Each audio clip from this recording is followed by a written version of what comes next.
Good afternoon.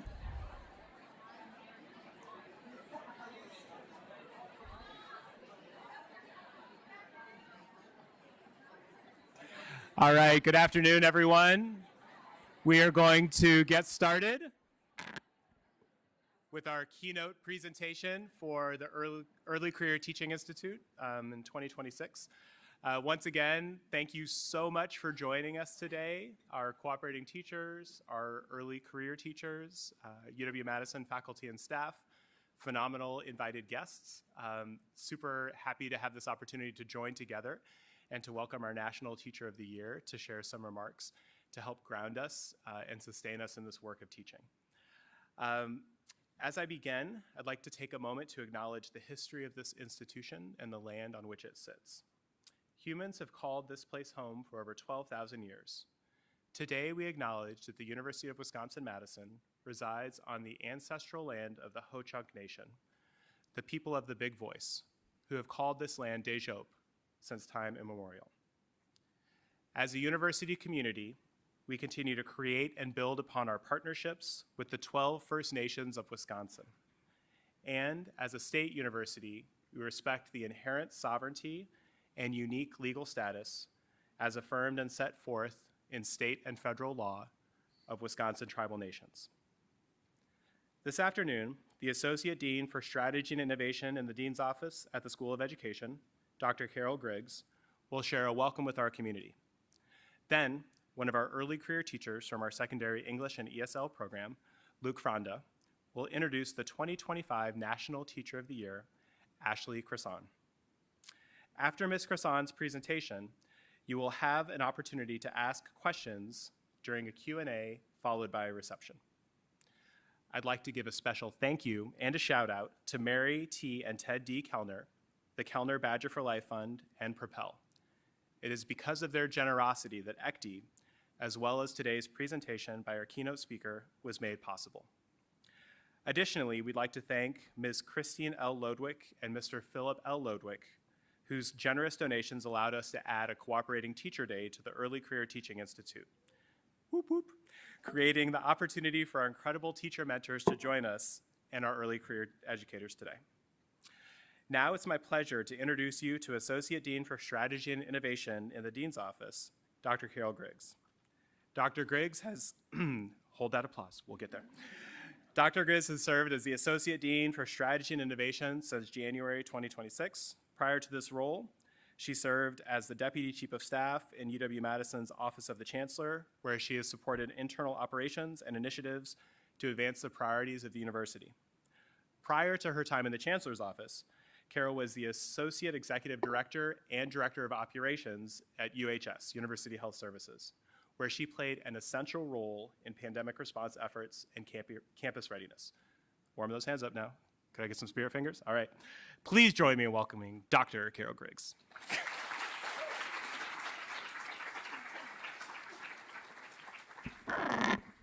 All right. Well, thank you, Tom, for that warm and very felt welcome.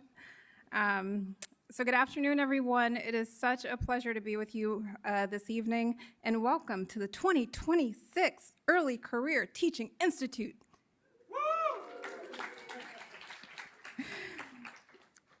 Dean Marcel Haddix was not able to join today because she needed to spend time with her family. Everyone knows summer is that time where we desire vacation, and thankfully she took one. So we're really excited that she was able to do that. She does send her warm regards and her deepest appreciation for all that you do for students and schools across Wisconsin and the rest of the country. Thank you for being here, and thank you for the care, expertise, and dedication that you bring to the work that you do every single day. Teaching is not easy, but it matters. Every day, you spark curiosity, encourage confidence, and create a sense of belonging, and help young people discover who they are and who they can become. The impact of your work reaches far beyond the classroom. It reaches families, it reaches communities, it reaches future generations. That's why we're so glad that you're here. For many of you, this first year of teaching in the classroom is exciting, it's rewarding, and if we're going to be honest, sometimes slightly challenging. Would you agree? All right. You're figuring out what works, you're growing your confidence, and you're becoming the teacher that you set out to be. And to our cooperating teachers with us tonight, thank you for sharing your experiences, your encouragement, and your guidance with all the next generation of educators. One of the things that makes this place so special is that we don't see graduation as the finish line. We want to stay connected to our graduates and continue supporting you as you grow in your career. That's what makes this week so special, and that's what this week is all about. It's a chance to step into a rejuvenating learning space during the summer when you could be vacationing, but you're here instead. But you're here so that you can really come together, connect, and think through all the different things that could help you be a better teacher and all the different things that you can do to support this next generation.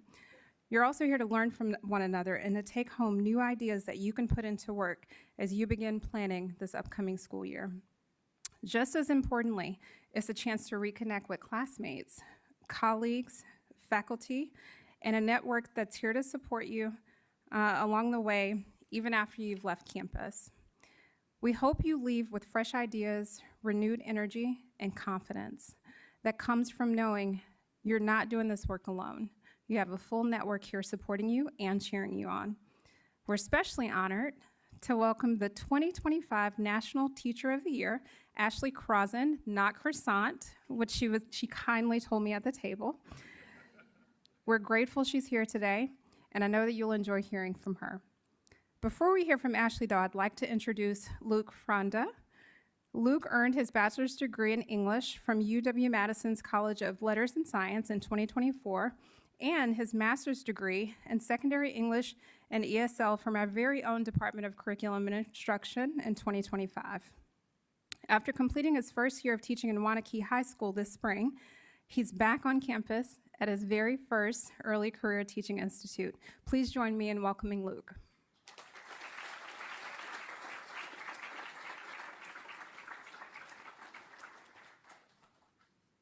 Hello. I wanted to thank ECTI for inviting me to come introduce the keynote speaker for today. My name is Luke Fronda. I decided I wanted to teach when I was a freshman in college studying chemical engineering and paper science at the University of Wisconsin-Stevens Point. In my studies there, I struggled to feel that the work I was doing, this career of making paper that I was pursuing, mattered enough. I wanted to know that when I'm 90 and I'm on my deathbed, that I would look back on my life and I would feel like I spent my time doing something that really helped people. And that motivation led me to teaching. So I transferred to Madison, I got my bachelor's and master's degrees, and a few weeks after finishing the master's program, I started teaching. I had a successful, albeit chaotic, and often disorganized first year where I taught 3 courses, I coached the track team, and I directed a play. And I absolutely loved every single day of it. Then, this January, I got some bittersweet news. My fiance, Lauren, was accepted into the Medical College of Wisconsin in De Pere, and of course, we were so excited about the news, and I'm so incredibly proud of her, but it was kind of hard knowing I was going to leave my students. I had stumbled through my first year with them, and they were so patient with me, and it felt unfair to leave them before I knew I was really doing a good job. I'd come in with these romantic ideas of making such an impact, and now I was wondering if I'd even do a good job at all. And those feelings plagued me for the last couple months of the school year until finals came around. When the students came in to see me for the last time, they came in with these cards of kind wishes and kind words, and 2 of them actually baked a cake with my face on it. And I wanted to share with you an excerpt from a card that a student wrote to me. They wrote, "I appreciate every little thing you've done for me. You helped me look at a future I've always wanted but never thought I could achieve. You helped me study for subjects you don't even teach. You let me sit in classes when I felt too overwhelmed to function. You've taken your lunches to talk to me when I felt nobody else would, and you always stay a few minutes late after class just to chat. I used to dread coming to school, but now every day I think to myself, I can't wait to see Mr. Luke. Whenever I'm in a bad mood, you never fail to make me feel better, even if it's just a simple joke. I honestly didn't think I'd make it through high school. I thought my grades would drop, or I'd give up and go down a bad path like some people expected of me. You showed me I have so much more potential than I ever realized, and I'm incredibly grateful for that. Because of you, I know the future I want is actually possible, and I've pushed myself more than I ever have to work for it. Sometimes, as I'm sure you know, I push myself more than I can handle. And when that happens, you've always been there to help me slow down and take things one step at a time. You've had more faith in me than almost anyone, and that alone has helped me get farther than I ever thought I could. I couldn't have asked for a better teacher. Thank you for everything you've done for me. It truly means more than words can say. I share this with you to encourage the things that I know you're already doing. I know, based on the fact that you gave up time in your summer to come here and improve your practice, that you are all the kinds of teachers who are doing everything you can for your students, and you are all having this same kind of impact on your students. What we do as teachers matters so much. We talk about modeling all the time, modeling lessons and modeling routines and modeling behavior. I think that the most important modeling you'll ever do is to believe in your students before they believe in themselves. Now, I have the honor of introducing our keynote speaker for today, Miss Ashlie Crosson. Ashlie is an incredible English teacher from Mifflin County High School in Pennsylvania. She graduated from Susquehanna University and Penn State University, and oh boy, she really does it all. Ashlie is a Fulbright Teachers for Global Classrooms Fellow. She is the communication chair of her union's negotiation team. She assists with the school's positive behavior interventions and support programming. She leads the district's international student trips.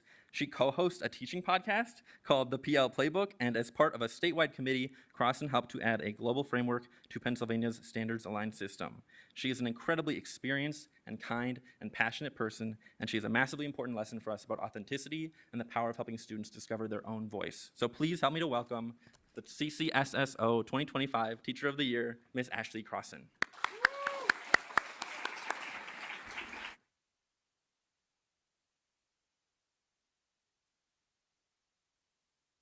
Does this work? Yeah? Okay. Hi, everyone. How are you doing? It's 4 o'clock in the summer. The school day has ended, and yet you are still here, and it's summer. So I'm trying to have something valuable to say to you, but, I know you're tired. We've all done this job. We know what this is. But thank you, Luke. And also, I just want to hear, every story like Luke's in this room at this point. All of you already have, that moment, that student, that letter, that interaction of somebody who makes you feel like you're doing the thing you're supposed to do and you've done it really well. And I feel like all of your stories could be much more powerful than mine today. But nevertheless, I'm here. I've traveled a long way. So I'll share a few things. A little bit of background on the title for today's keynote. This is my last formal event before I return to school. So this is my last lecture as the Teacher of the Year, per se. I was telling Luke I have been home no more than 3 days at a time since June 12th. And so I'm ready to go back to school and return to some of my own students. But this has been an incredible journey and a huge opportunity for me. So thanks for hosting my last lecture unintentionally. And this really is our hometown movie theater. It looks exactly like this. They have never hosted a marquee with my name on it, but there is a really cool, little backdrop for you. So welcome to Mifflin County. I live in Lewistown. In Pennsylvania, we hold up our hands like this to make the state. I learned that Michigan goes this way. But I teach smack dab in the middle, about a half an hour south of Penn State. So where does this idea of the last lecture come from? Are any of you familiar with this book? Oh, a few of you, yes. So Randy Pausch, the idea of the last lecture is not specific to this person. It is a tradition in academia, especially among college professors, that before you retire, you get to give a last lecture. Former students, colleagues come back, and it's your opportunity to sort of share, this is what I want you to take into the world. These are the things that I've decided are most important for life beyond just your content area. But Randy Pausch became particularly famous, not infamous, for the last lecture because he gave one at Carnegie Mellon in the early 2000s that went viral before going viral was a thing. And so his last lecture was passed through email chains because we weren't really doing things on Snapchat and Instagram at that point. But the reason that his really resonated and hit extra hard is because, as you can see, his last lecture wasn't just from his retirement. He died in 2008. He gave his last lecture just a few months before he passed away from cancer. And he was an Imagineer. He calls himself a childhood dream achiever. And he talks in his last lecture about 3 particular lessons that he wants people to take away from his life and his life stories. Achieving your childhood dreams, the purpose of brick walls, this idea that a brick wall will show you like how hard you really want to try for something, how much are you willing to put forth in trying to get over that wall, and that our job, in part, as humans, is to enable the dreams of others. And I feel like that last part is really the definition of teaching. If we were to take away every acronym, every pedagogical word of what defines a teacher is simply an enabler of the dreams of others. So I was thinking about this keynote and what I wanted to share with you, and I bring this up because often in my keynotes this year, to give you a little bit of background, the Teacher of the Year does not teach all year long. We are removed from the classroom for a year of service, and this becomes our job. These are our classrooms.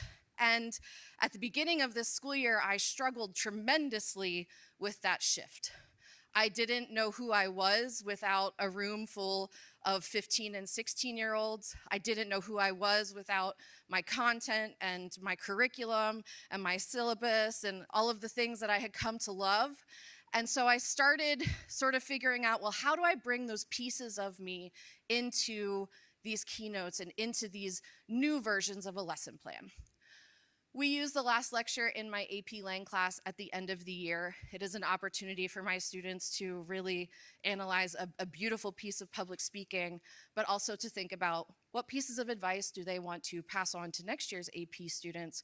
What pieces of advice do they want to share with their peers?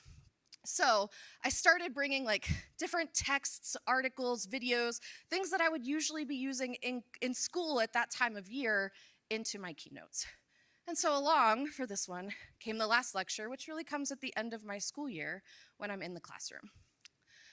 But the other part, when I'm thinking about like how do I, give some information, some insight in these spaces, is the same thing a teacher has to ask. Okay, I figured out the text, the last lecture. Now what's the method? What's the activity? What's the thing that students are going to do? How are we going to learn what our objectives and ideas are for the day? And so then I started figuring out, well, how do I bring projects and activities into these spaces? And so one of the ones that I've used a couple times, not the one that we're using today, but I'll share with you. I ask students at the beginning of the year, one of the ways that they introduce themselves to me is by decorating a sort of 2-dimensional laptop or water bottle with stickers. And this is how they tell me their hobbies, their interests, their families, their friends, their favorite like mantras or lyrics, the organizations that they're a part of, the causes that they care about. And this is how my students have an opportunity to do something creative.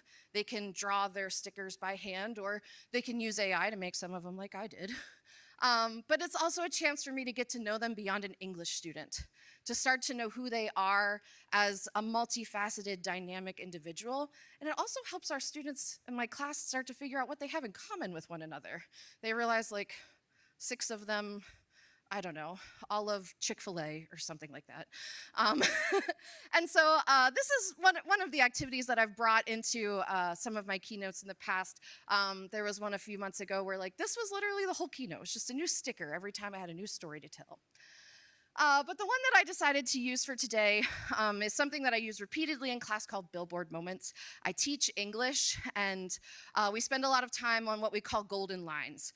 These are like, a quote or a passage or a phrase from a text that students want to spend some time talking about. The things that they're like, this line is beautiful, this line is poignant, this line resonated with me in some way. And we take this opportunity to basically create a billboard. If this is the line that you think is worthy of noticing from the side of the road, what are you going to do to design the billboard that conveys that idea? And so some of my students' examples. This comes from a speech from Barack Obama. What makes us American is our fidelity to a set of ideals, that all of us are created equal, that all of us deserve the chance to make of our lives what we will. And you can see the student decided to change fonts. Sometimes it's scripted, sometimes it's all caps. They used a picture that to them showed equality and opportunity, and they put their billboard in a neighborhood. My students, like, when I first did this project, I just gave them all the same template of like, here's a blank billboard. And then they all started finding new ones to use because even the setting became something that they wanted to talk about. Another example, this one definitely a lot darker than our last one. It's hard to run in knee socks and Mary Jane's, and all her male teachers know it too. It comes from a spoken word poem called Somewhere in America. And last one I'll give you comes from another spoken word poem, Because We Must Control What the People Say and How They Think.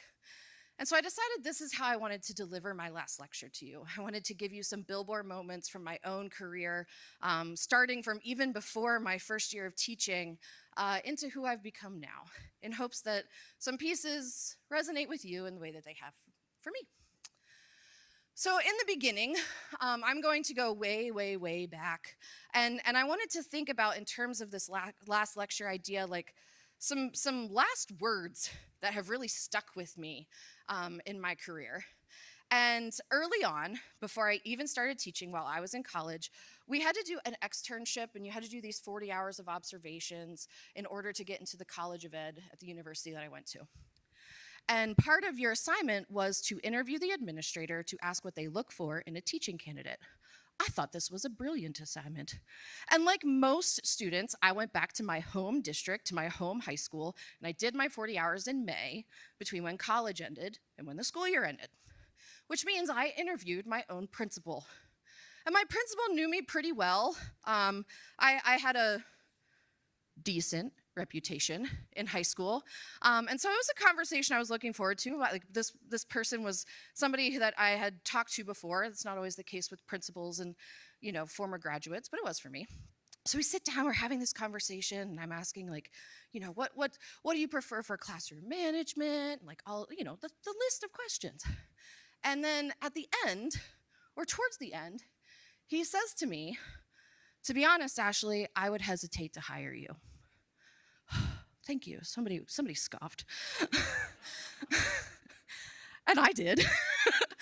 And I was devastated. Like I was a strong student in school, and like I knew that I had, you know, made my community fairly proud of the work that I did, and I just didn't know where this came from. And he was basically like, "Yeah, that's your problem." He said, "You were a great student in school. You got really good grades. You loved being here. Most of the kids you're going to teach don't feel that way. And I don't know if you know how to relate to them. I would hesitate to hire you because I don't know if you'll connect to most of the kids that you're going to teach." I didn't like those words, but I did need to hear them. And it's not because he was totally right, but because it did require me to reflect a little bit on how am I going to make sure every student in my classroom feels a sense of belonging? How am I going to reach the ones who have all the walls up in front of them? What my principal didn't know, but a few of my teachers did, was that the reason I came to school and the reason I loved school and the reason that I worked so hard in school was because it was the one thing I could control. Life at home was messy. And so I came to school and I put all my effort into that because that was the thing that I could perfect, that I had power over.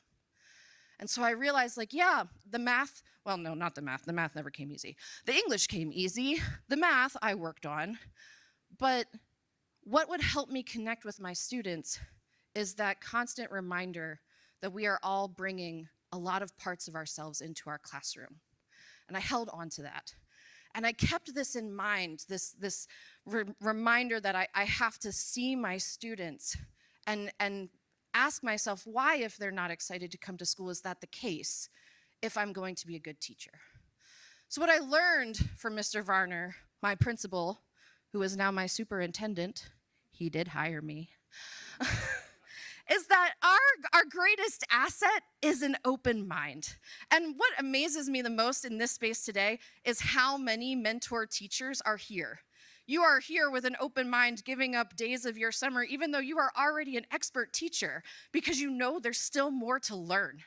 So you need to hold on to that. At whatever year of teaching you are, your open mind, your willingness to try something else, your willingness to ask a question, your willingness to peel back that one extra layer with a student, that's where you're going to find your most success. Now we'll go fast forward a little bit along the way, okay? And I'll take you into when I've been a teacher for a few years at this point. And with our students, they will all obviously come to us with lots of challenges, lots of obstacles, lots of difficulties. So how many of you have read There Will Come Soft Rains? Oh, that was the core memory of your high school experience, or? Oh, I didn't even think of that. Okay, well anyways, for the rest of you, it's a science fiction short story. But the thing is, for our students, oftentimes the challenges that they're facing, they don't feel like soft rains. They feel like huge, insurmountable storms. Our job is to help them feel like soft rains, to help our students understand you can overcome this challenge. And to talk about this, I want to talk to you about a student who is incredibly special and important to me in my teaching career. Her name is Minna. She is a few years removed from high school at this point, and we are still quite close, and so I feel like I'm comfortable sharing her story because she knows that I bring it up quite often, and we get to have lunch or coffee together every month or two, and we stay in touch. So Minna was in my journalism class her sophomore year. And like many students, Minna was more than capable with the work, but she wasn't always doing the work. And in particular, she really struggled with her attendance. Minna had some mental health issues that kept her from showing up to school consistently, and her sophomore year, they got the better of her. And she ended up failing my journalism class, not because she wasn't capable, but because she just wasn't there. And it's pretty difficult to put out a newspaper, to contribute to a newspaper, when you weren't there to see the news. And so she didn't pass, and I wasn't too worried. It's an elective class. And so I was like, that's fine. She'll get her elective credits elsewhere. But her next year, for junior year, I looked at my roster a couple days before school started, and in Journalism 1, sure enough, there again was Minna's name. And so she comes into class the first day, and I just look at her, and I'm like, again? And she said, again? I said, why? She said, I like you. I said, okay. And off we went. And Minna was doing a lot better that year, and she really thrived in Journalism 1, and she went on to take Journalism 2 in the spring semester, and I saw her developing these really strong skills of leadership with our underclassmen, with our new sophomores who were coming into class. And so I said, senior year, Minna, you're gonna be an editor. And she's like, are you sure? And I was like, yeah, I think you need this. You need to know that you have these abilities to steer other people towards success. You are a leader. And she's like, okay. So she comes in, everything's going great. But then Minna disappears again for a bit. She has another dip. And when she comes back, I haven't seen her for weeks. And she comes back and she's like, Miss Crosson, I'm so stressed. I have all this work to make up. And to be honest, she had done a pretty good job keeping up with my class through Google Classroom, but not with everybody else. And I was like, okay, Minna, every lunch, every study hall, you are here. We are getting caught up, math, social studies, whatever it is, you need to graduate. She's like, okay.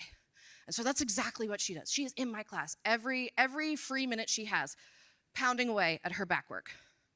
But 2 weeks before graduation, she gets called down to the guidance office, and she is told she will not walk at graduation. There was a class from her sophomore year that she did not pass that was a graduation requirement.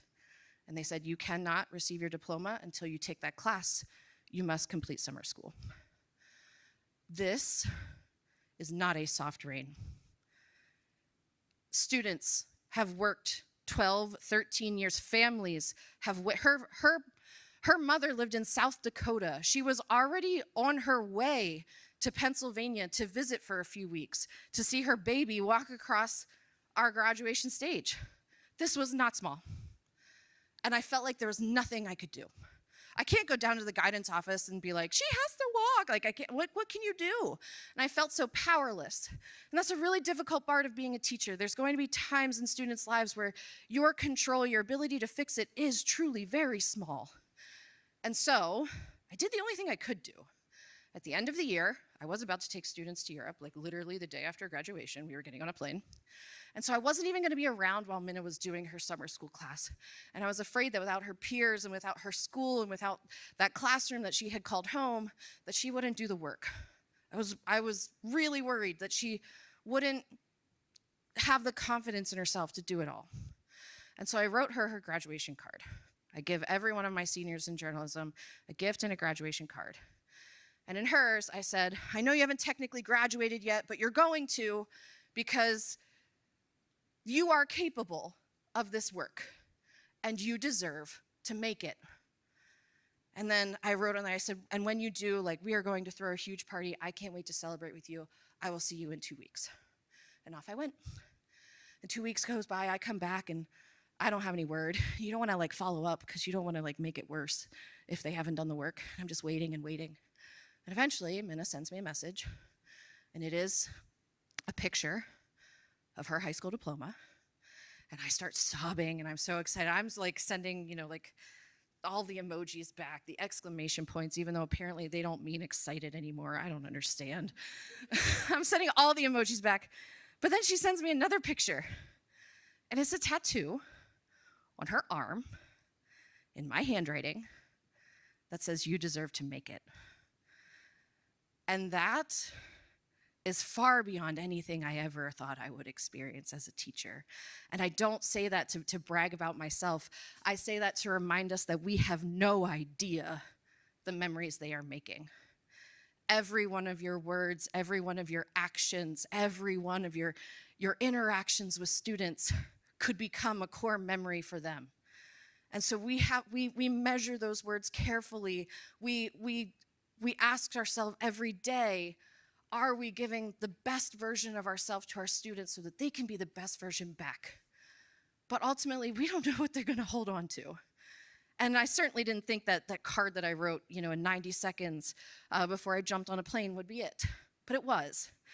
And so that idea of like how we overcome, how we help students overcome their challenges, it doesn't just come from our encouragement and our support.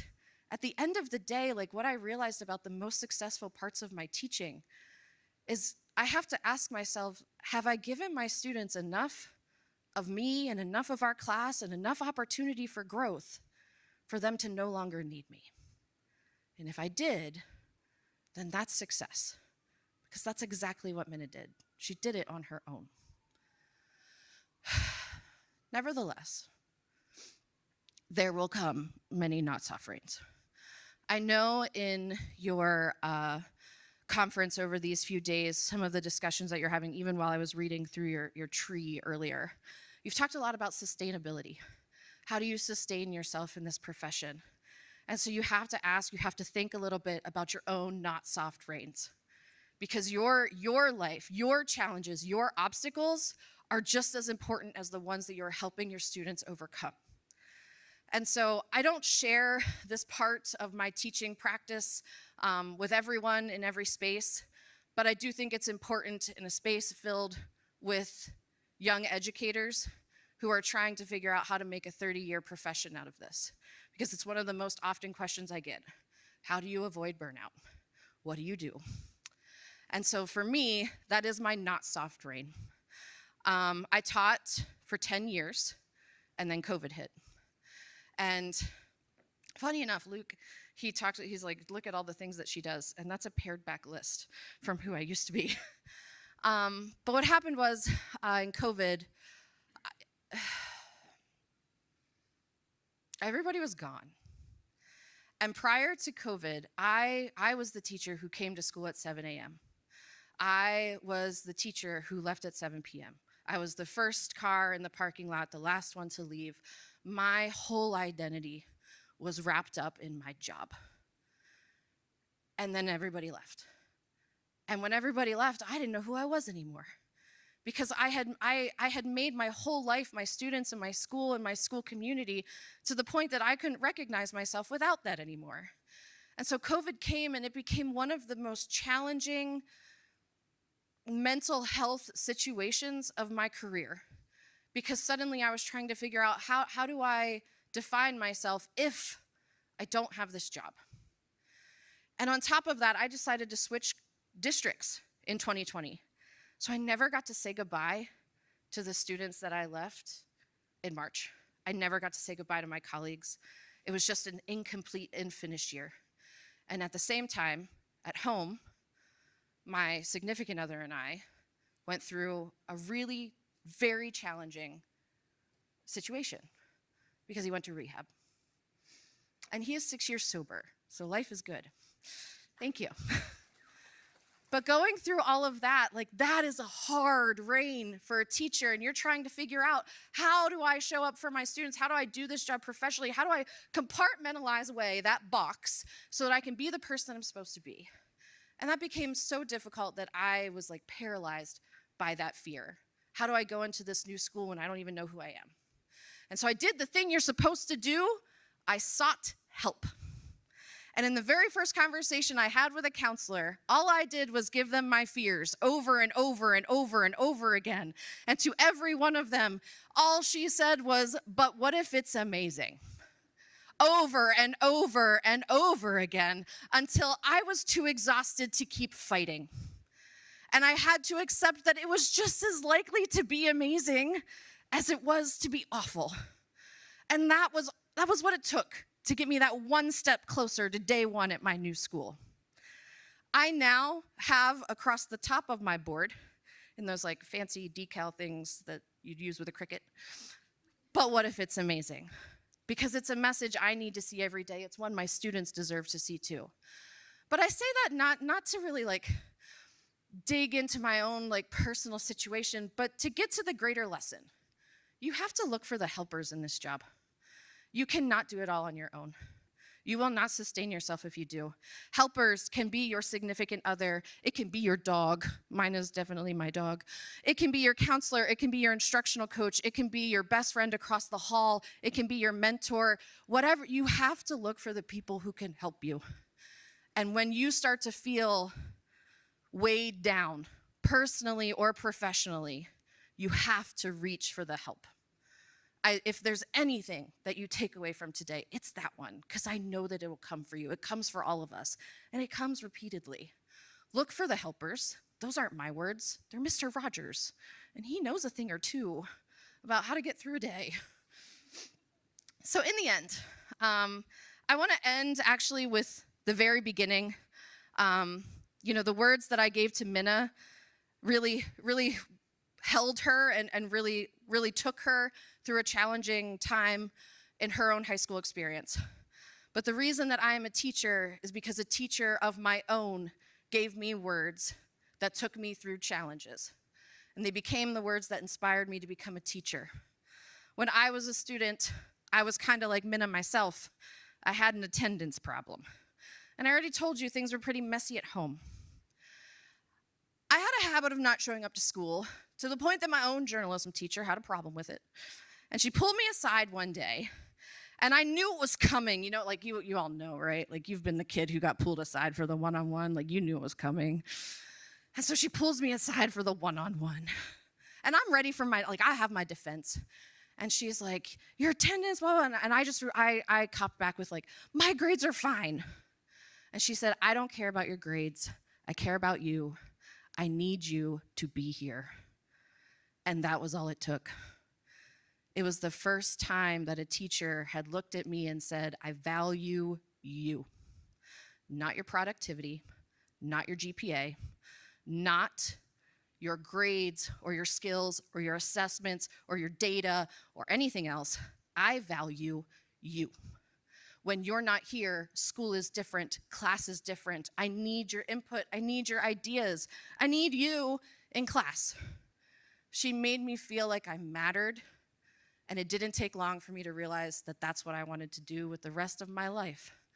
Help as many students as I can feel like they mattered. And I told myself when I entered this career, if I could do that for just one kid, I would think that I did a pretty good job. And we all have those kids. Luke already has one of those kids. But I want to end with where that fits, not just with your students, but with you as a professional. This is the thing that I now remind myself every day. Just be here. Your mastery of a lesson, your expert content, your perfect strategies, your students will be able to objectives, like all of that stuff. It does matter. I mean, I spent a lot of time at the beginning telling you about like these activities that I do in class. It does matter, but nothing matters more than your presence. And nothing matters more than our students' presence. None of the learning happens if we're not both in the room. And so I remind myself every day that by showing up, I have done the biggest part. And by showing up, they have done the biggest part. And everything else we will figure out together.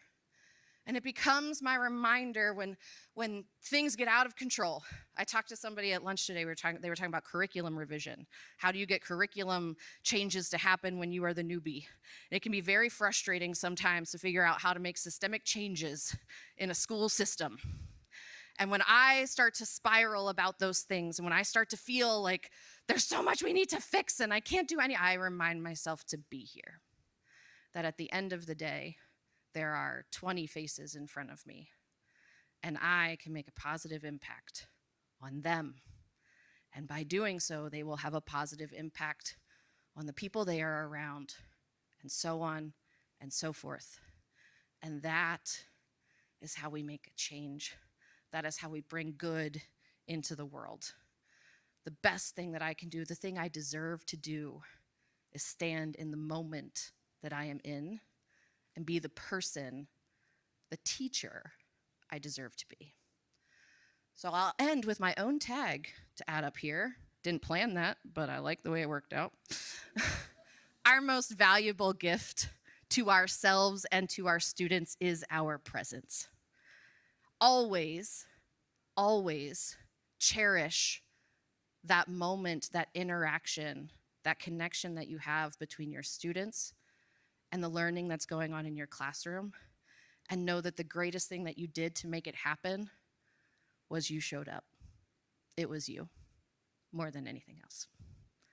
Thanks for having me, guys. And thanks for this incredible institute. This is amazing. I wish we had this in Pennsylvania. If you want to follow along to my adventures, you can do so. Thanks, guys.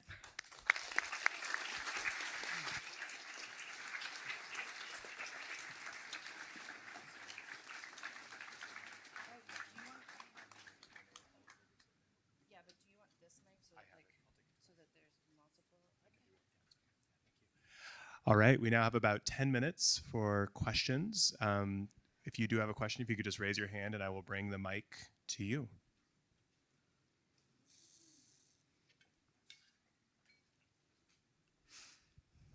This is called wait time. I'm moving as fast as I can. Thank you very much. You can move slower. It gives me a chance to get a drink.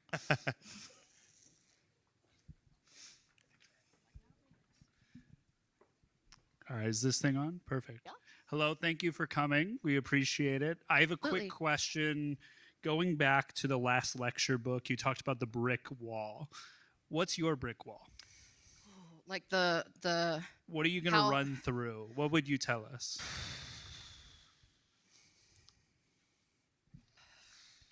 That's a good question. So the brick wall is there to tell you how bad you really want something. I told you my principal hesitated to hire me.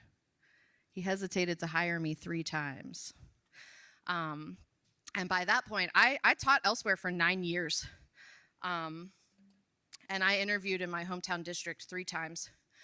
And that's demoralizing. At that point, like, I had a master's degree, I had a Fulbright fellowship, like, I was a good teacher.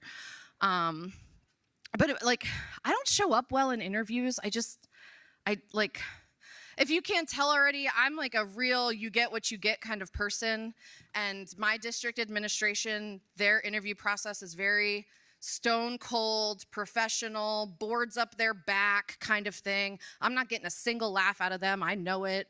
And so like, I'm not necessarily the candidate my district wants to hire, but I am a graduate of that district. And I know that I am the candidate that my students need in a classroom. And that's what kept me coming back. And it was very difficult. How many of you have been rejected from a district, but you would like to maybe work there in the future? Yeah, you're like, I'd like to, okay. And so I was rejected, okay? And then I applied the very next year. And I was like, I didn't know what to do at that point because I was like, they didn't hire me literally 9 months ago. Like, what would make them hire me now? And so in my cover letter, that's exactly what I addressed. My cover letter started out with like a line that said, on my bulletin board behind my desk is a quote from Louisa May Alcott. It says, "I'm not afraid of storms, for I'm learning how to sail my ship." And then I went on to say, like, interviewing and not receiving a job was definitely a storm that I had to learn how to weather. And then I went on to say, here's how I've improved as a teacher in the past year. Here's why you should give me another chance at an interview, because here is what I can offer you now that I couldn't offer you then. That's an unconventional cover letter. But if they already know you, how do you give them the same cover letter you basically gave them last year? And so I shot my shot, basically. Worked out.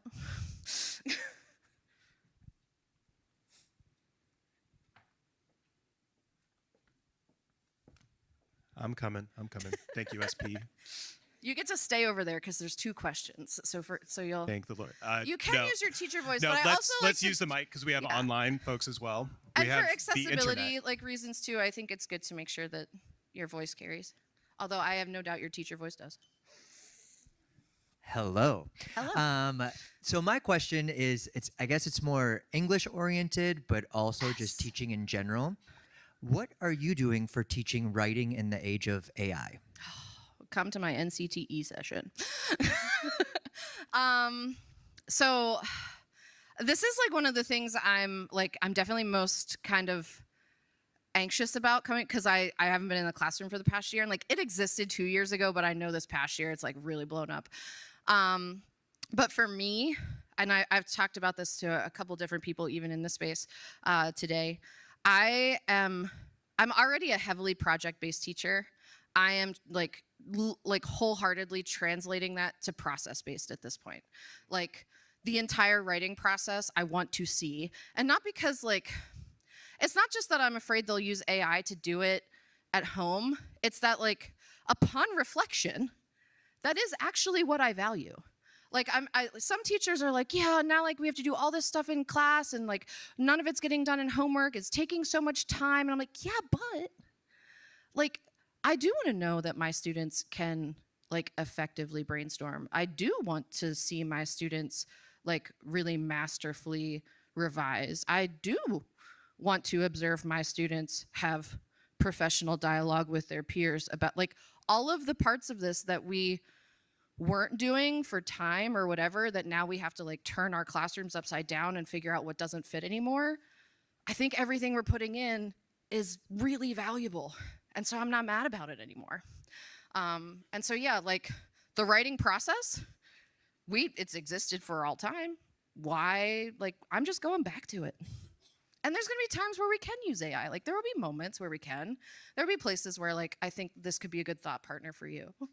But ultimately, like, I want students to demonstrate their learning in front of me as much as they can, because upon reflection, that's what I should have been evaluating and analyzing all along. What did I do for the first 14 years? Oops. Yeah.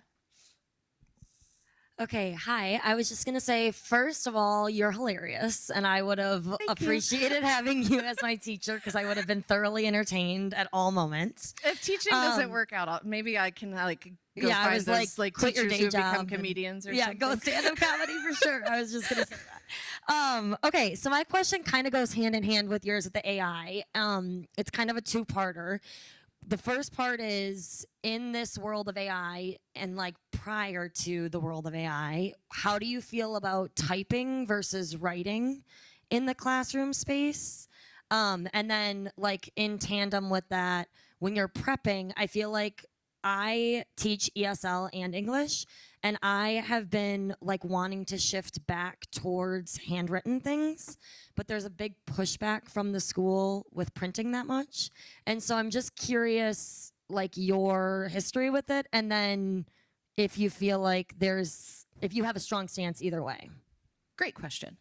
The whole printing thing, like, honestly, how big of a hit on their budget is? That's my question.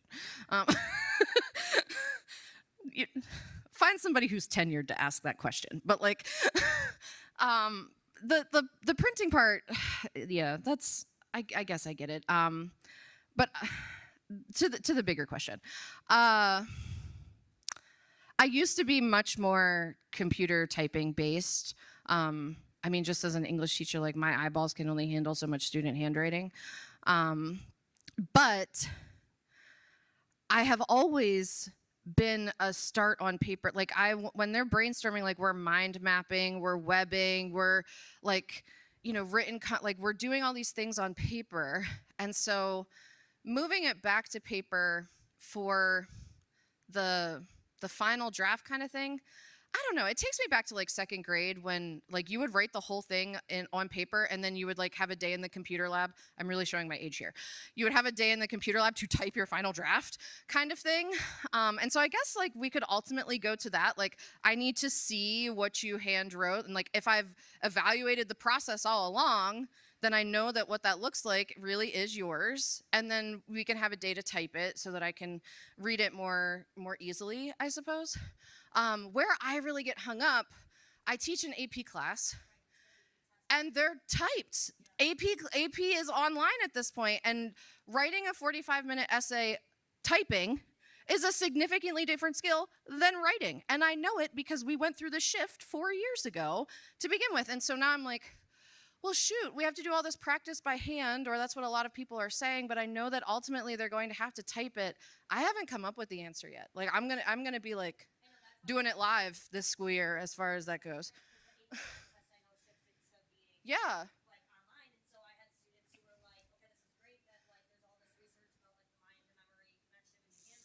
Mm-hmm. But then what happens when I go to type my essays and I haven't developed the skill that is needed to be considered good?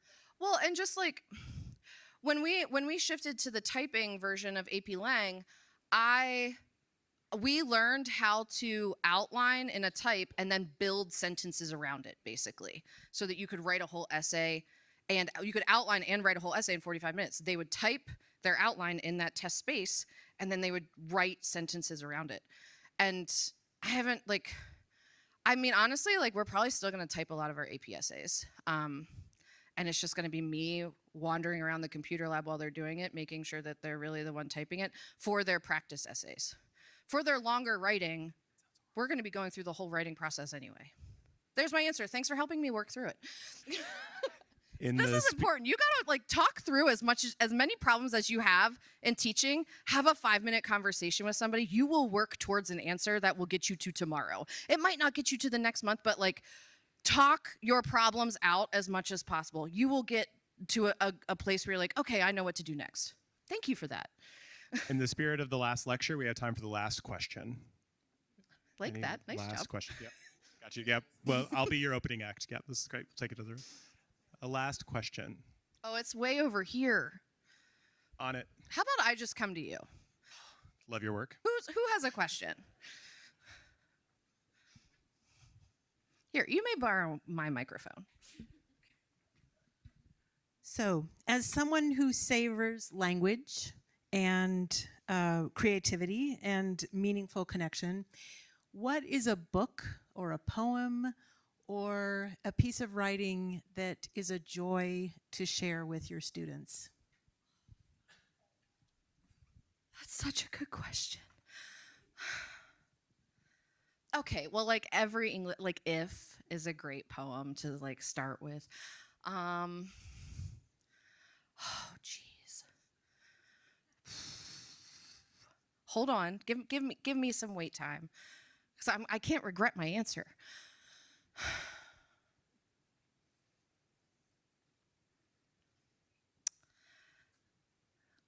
On the bulletin board in the back of my room is a poster that I made my first year of teaching that has hung in my classroom ever since.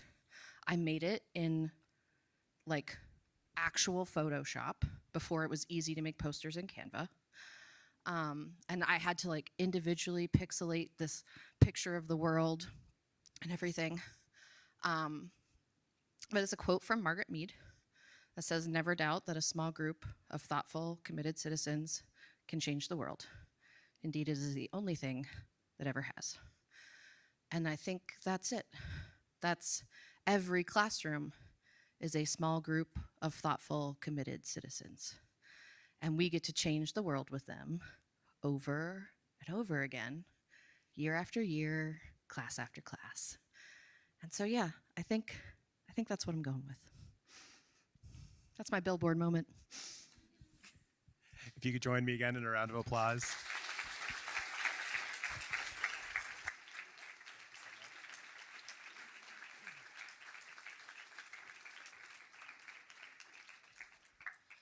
So we will now have time for some refreshments and hors d'oeuvres. What kind of hors d'oeuvres? Yes, robust hors d'oeuvres. Thank you very much. These are people who've been to ECTI multiple times. It's the true test.